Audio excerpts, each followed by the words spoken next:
संसार काय तिच्या ठाई, सत्य डोळ्याने पाही दंड दुष्टांना देई, अनेक रूपे तिही घेई भक्तांच्या पायी, अश्विनी प्रथम दिनी बसते सिंहासनी, होतो जय घोष माऊलीचा, करूया उदो उदो उदो अंबाबाईचा,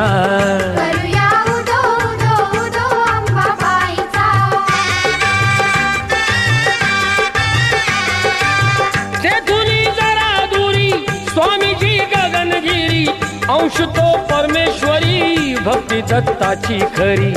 गुहेत स्थान जरी बाजूला खोल दरी, रूपते त्यांचे जणू शिवशंकरा परी, भेटूया त्यांना चला पाहू ईश्वरी लीला,